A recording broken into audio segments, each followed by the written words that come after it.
निठारी, नोएडा का एक गांव। साल था 2005 और 2006। सोचिए, उस दौरान इस छोटे से गांव की हवा में ना एक अजीब सा, एक खौफनाक सन्नाटा भर गया था। आज हम निठारी कांड की उसी कहानी की परतों को खोलने की कोशिश करेंगे। एक ऐसी कहानी जहां सच शायद हमेशा के लिए कहीं दफन हो गया। तो इस कहानी की शुरुआत होती है एक बेहद डरावने सिलसिले से। बच्चे एक एक करके गायब हो रहे थे। कोई आवाज नहीं, कोई सुराग नहीं, बस एक खालीपन था जो हर गुजरते दिन के साथ और भी गहरा होता जा रहा था। कहानी का पहला अध्याय है निठारी का वो खामोश डर, एक ऐसा खौफ जिसने पूरे गांव को अपनी गिरफ्त में ले लिया था। लेकिन हैरानी की बात यह है कि अधिकारियों के कानों पर जूं तक नहीं रेंग रही थी। तो हुआ ये कि 2005 और 2006 के बीच निठारी में बच्चे एक के बाद एक गायब होने लगे। कोई खेलने के लिए घर से निकला तो कोई दुकान से सामान लेने, और फिर कभी वापस नहीं आया। सोचिए, 1 साल से भी ज्यादा वक्त तक ये खौफनाक सिलसिला यूं ही चलता रहा। माँ बाप हर रोज पुलिस स्टेशन के चक्कर काटते थे, लेकिन उनकी फरियाद को हर बार अनसुना कर दिया जाता था। और जब वो बेचारे परेशान माँ बाप मदद के लिए पुलिस के पास जाते थे, तो जानते हैं उन्हें क्या जवाब मिलता था? नोएडा पुलिस कहती थी, अरे छोटे बच्चे हैं, भाग जाते हैं, कहीं मिल जाएंगे। ये सिर्फ एक जवाब नहीं था, ये हमारे सिस्टम की उस गहरी लापरवाही का जीता जागता सबूत था। चलिए अब कहानी के उस मोड़ पर चलते हैं जहां सब कुछ बदल गया। जब लोगों का सब्र जवाब दे गया, तो उनके विरोध ने एक ऐसे भयानक राज से पर्दा उठाया जिसकी किसी ने दूर दूर तक कल्पना भी नहीं की थी। तो दिसंबर 2006 में जब इन परिवारों ने धरना देना शुरू किया, तब जाकर मीडिया का ध्यान इस तरफ गया। दबाव बढ़ा और 29 दिसंबर को पुलिस ने घर नंबर D5 के ठीक पीछे वाले नाले की खुदाई शुरू की। और फिर जो वहां मिला, उसने पूरे देश को सचमुच हिलाकर रख दिया। इंसानी हड्डियां, बच्चों के कपड़े, स्कूल बैग्स, और फिर अगले ही दिन उस घर के मालिक मुनिंदर सिंह पंधेर और उसके नौकर सुरिंदर कोहली को गिरफ्तार कर लिया गया। घर नंबर D5 के वो राज जो हमेशा बंद पर्दों के पीछे छिपे हुए थे, अब एक हैरान परेशान देश के सामने आ चुके थे। जो घर बाहर से बिल्कुल साधारण दिखता था, वो अब एक डरावनी कहानी का, एक हाउस ऑफ हॉरर्स का सेंटर बन गया था। लेकिन कहानी यहाँ सुलझने के बजाय और भी ज्यादा उलझ गई।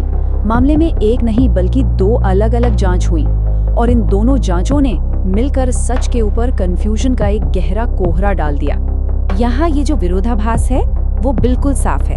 एक तरफ नोएडा पुलिस की थियरी थी कि पंधेर और कोहली दोनों ने मिलके ये सब कुछ प्लान किया था। वहीं दूसरी तरफ जब CBI ने जांच की, तो पता चला कि कई मामलों में कोहली ने अकेले ही अपराध किए थे और पंधेर तो उस वक्त घर पर था भी नहीं।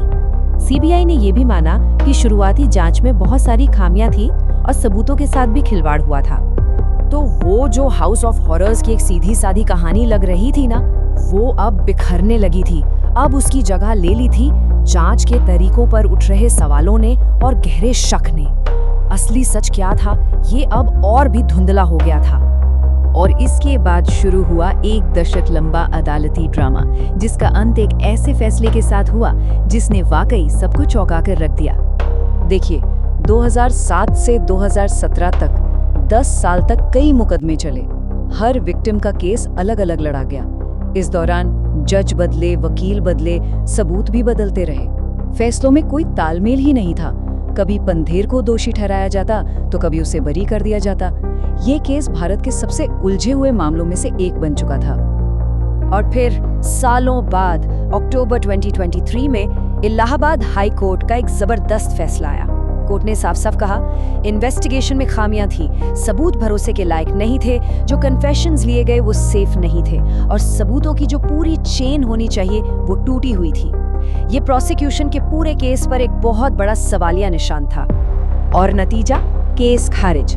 पंधेर और कोहली दोनों को कई मामलों से बरी कर दिया गया। सोचिए, 1 दशक से भी ज्यादा की लड़ाई और नतीजा शून्य। तो इस फैसले के बाद हम आज फिर से वहीं आके खड़े हो गए हैं जहां से ये सब शुरू हुआ था। दशकों बाद भी निठारी का असली सच आज भी कहीं दफन है। तो फिर सबसे बड़ा और सबसे अहम सवाल यही उठता है कि आखिर निठारी में हुआ क्या था? और इस एक सवाल के साथ कई और सवाल भी हैं जिनके जवाब नहीं मिले। पुलिस ने 1 साल से ज्यादा तक शिकायतों को नजरअंदाज क्यों किया? इन भयानक अपराधों के पीछे का असली मकसद क्या था? क्या इसमें ऑर्गन ट्रेड का कोई एंगल था जिसकी ठीक से जांच ही नहीं की गई? फोरेंसिक सबूतों को इतने खराब तरीके से हैंडल क्यों किया गया? और शायद सबसे बड़ा सवाल कि क्या असली सच कभी सामने आएगा भी? आज निठारी सिर्फ एक जगह का नाम नहीं है, ये एक चेतावनी है। ये चेतावनी है पुलिस के लापरवाही के खतरों के बारे में। ये चेतावनी है कि हमारे जस्टिस सिस्टम में होने वाली देरी की कीमत कितनी भारी पड़ सकती है। और हाँ, ये इस कड़वी सच्चाई की भी याद दिलाता है कि कभी-कभी सच अदालतों के रिकॉर्ड में नहीं मिलता, वो सिर्फ कहानियों में और यादों में जिंदा रह जाता है। और निठारी की कहानी एक ऐसी ही अधूरी कहानी बनकर रह गई है।